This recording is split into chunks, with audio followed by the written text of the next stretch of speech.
पहली बार आए थे तब जरूर बुरा लगता था। अब बुरा इसलिए लगता था कि यहाँ का रहन सहन हमसे तो बहुत डिफरेंट। यहाँ नहाने के लिए बाल्टी मिलती ही नहीं। अब तो जहां हम जात सबसे पहले बाल्टी मंगवाओ। यहाँ रुके हैं तो जिनके यहाँ प्रसन्न भाई के यहाँ रुके हैं, आनंद जी के यहाँ रुके हैं, तो प्रसन्न भाई आनंद जी ने नया मकान खरीदा है, तो पहले ही हमने मैसेज भिजवाया था कि बाल्टी जरूर चाहिए, क्योंकि यहाँ तो उसका खेल है पूरा। जब हम पहली बार आए थे उसमें पहले बैम्बली में नहीं हुई, बैम्बली में पहली कथा हुई। जब महाराज जी हम पहली जगह रुके, तो जहां रुके थे मकान में, तो जब बाथरूम में गए तो 30 मिनट तक तो हम यही चेक करते रहे कि पानी कहां से निकलेगा। यही बहुत हम बिल्कुल स्पष्ट आपको पार 30 मिनट। हमें ये लग रहा था 4-5 बटन है, कोई दबा ना दे तो हूं ना बोले। हाँ, फिर हमने कहा अब जो होगा सो होगा, जय बजरंग बली, और नाम लेकर के चलाया। सो ऊपर से फुर गिरा। वो कांच के अंदर वाला वो था वॉशरूम, तो उसमें फुर अरे हमने कहा कुशल है, लेकिन उल्टा दब गया, गरम वाला निकला एकदम 38-40 डिग्री वाला। अरे फड़फड़ा गया शरीर। किस्मत ये थी कि हाथ पर गिरा, फड़फड़ा। अरे हमने कहा हे बजरंग बली, जैसे तैसे बंद किया। 10 मिनट फिर शांत रह के, अब नहीं हमें नहाना है, यहां बिना नहाए चलेगा। फिर हमने बुद्धि लगाई कि अगर ये गर्म वाला बटन है तो ये ठंडा वाला होगा, तो वो उसको फिर वो किया। हाँ जो भी है, तब जाके पहले दिन 30 मिनट में स्नान भाई, फर्स्ट डे। तो भूलता नहीं है। हम जब यहां से भारत से वापस गए तो मैया ने पूछा विदेश कैसा लगा। हमने कहा मैया और सब बढ़िया है, 2 दिक्कत है, एक नहाने की बाल्टी और दूसरी भारतीय चाय।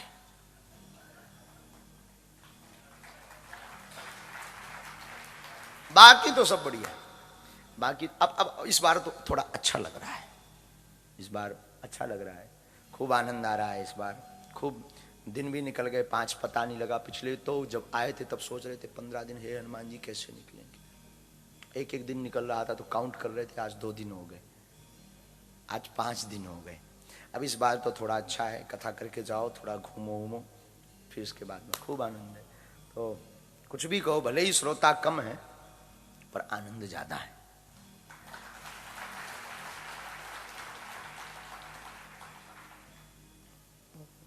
गुजरातियों के बीच में फंसे हैं अब, जैसे हनुमान जी बचाएं। खूब आनंद है, खूब, कोई दिक्कत नहीं। इस बार तो बड़ा आनंद है। और सच बतावें, सबसे बड़ी प्रसन्नता यह है कि कई साल आपको भारत छोड़े हो गया, पर अपनी संस्कृति और अपने सनातन को नहीं त्यागा। यही हमारा सौभाग्य है। और त्यागोगे भी कैसे?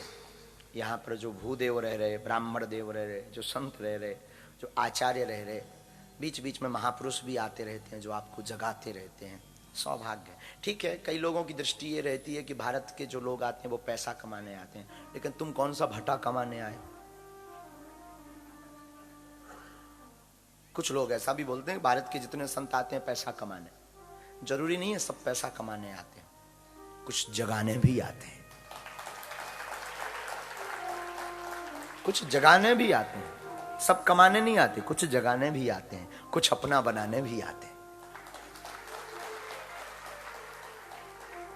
और अगर कमाने की बात भी बोले तो आप भी तो इसीलिए आए, तो ठीक है, उस पर आप लोग ध्यान मत दिया करो। बहुत लोग इस पर माइंड लगाते हैं, ध्यान मत दिया करो। ज्यादा है ना, तुम मत दिया करो, खुद मत दिया करो। बाकी कोई महापुरुष, कोई भी, चाहे वो लेस्टर हो, कोई भी शहर हो, कोई कुछ सनातन का काम कर रहा ना, तो तुम सहयोगी नहीं बन सकते तो विरोधी मत बनो। अगर कोई भारत का साधु आके वहां कथा कर रहा ना, अभी बीच में हमें 2-4 बातें सुनने को मिली, हमारे लिए नहीं, किसी और की, पर्सनली हमारे लिए तो कोई बोलता नहीं। ईश्वर की कृपा है कि कभी बोले ना, भगवान हमारी ऐसी वृत्ति बनाए रखे।